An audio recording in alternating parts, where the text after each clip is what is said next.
Prices $120 पर barrel पहुंच चुकी हैं। अस्सलाम वालेकुम, आप देख रहे हैं the officers brief. Strait of Hormuz में आखिर ये हो क्या रहा है? दुनिया को क्या दिखाया जा रहा है? मिडल ईस्ट एक बार फिर जंग के दहाने पर पहुंच चुका है। निगोशिएशंस रुक चुकी हैं, टेंशंस बढ़ रही हैं और दुनिया का सबसे अहम ऑयल रूट यानी स्ट्रेट ऑफ हॉर्मज अब ग्लोबल क्राइसिस का सेंटर बन चुका है। क्या इस मसले का हल सिर्फ जंग है? और अगर मसले हल ना हो तो फिर वो बन जाता है एक क्राइसिस। जी हां, स्ट्रेट ऑफ हॉर्मज अब एक ग्लोबल क्राइसिस बन चुका है। क्या यूनाइटेड स्टेट्स ईरान पर नया मिलिट्री स्ट्राइक प्लान कर रहा है? और क्या यह सिचुएशन एक बड़ी जंग की तरफ जा रही है? आज हम इस पूरी सिचुएशन को सिंपल और क्लियर अंदाज में समझने की कोशिश करेंगे। दोस्तों, यह मसला शुरू होता है ईरान के न्यूक्लियर प्रोग्राम और स्ट्रेट ऑफ हॉर्मज से।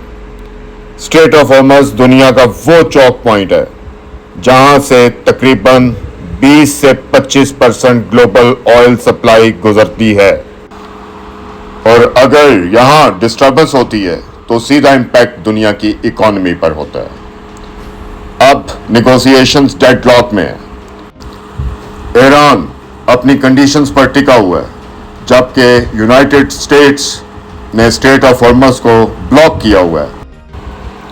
अब यूनाइटेड स्टेट्स के प्रेसिडेंट डोनाल्ड ट्रंप ने एक और एग्रेसिव स्टेप लिया है कि ईरान के खिलाफ नेवल ब्लॉकेड।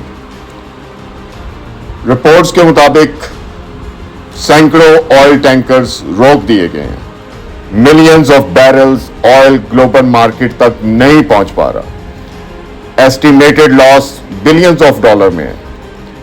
सेंटकॉम का यह कहना है कि तकरीबन 69 मिलियन बैरल्स ऑयल रोक दिया गया है। इसका सीधा असर क्या होगा? ऑयल प्राइसेस स्काई रॉकेट कर गई हैं। 4 साल की हाईएस्ट लेवल प्राइसेस पहुंच चुकी हैं। अब इस पे यह देखना है कि ईरान का क्या रिएक्शन है। क्या ईरान यूनाइटेड स्टेट्स के शिप्स पर अटैक करने जा रहा है? ईरान का यह कहना है कि अमेरिका की स्ट्रेटजी फेल हो रही है। ऑयल प्राइसेस ऑलरेडी $120 पर बैरल तक पहुंच चुकी हैं और फिर ये $200 पर बैरल तक पहुंच सकती है।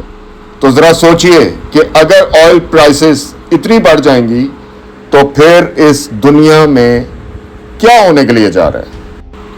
फिर यह सिचुएशन सिर्फ ईरान और यूनाइटेड स्टेट्स तक लिमिटेड नहीं रहेगी और अगर स्ट्रेट ऑफ हॉर्मज मजीद ब्लॉक रहता है तो ऑयल सप्लाई क्रैश हो जाएगी, पेट्रोल प्राइसेस हर कंट्री में बढ़ जाएंगी, ग्लोबल इकोनॉमी को शदीद नुकसान होगा। तो सिचुएशन काफी डेंजरस फेज में एंटर हो चुकी है। एक तरफ अमेरिका मिलिट्री प्रेशर को बढ़ा रहा है, दूसरी तरफ ईरान अपनी पावर शो कर रहा है और सेंटर में है दुनिया की इकोनॉमी। क्या निगोशिएशंस दोबारा स्टार्ट होंगी या फिर मिडल ईस्ट एक बड़ी जंग की तरफ जा रहा है?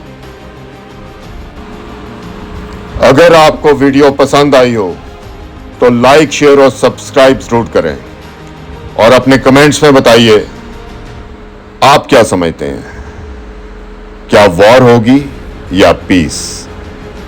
अपना ख्याल रखें।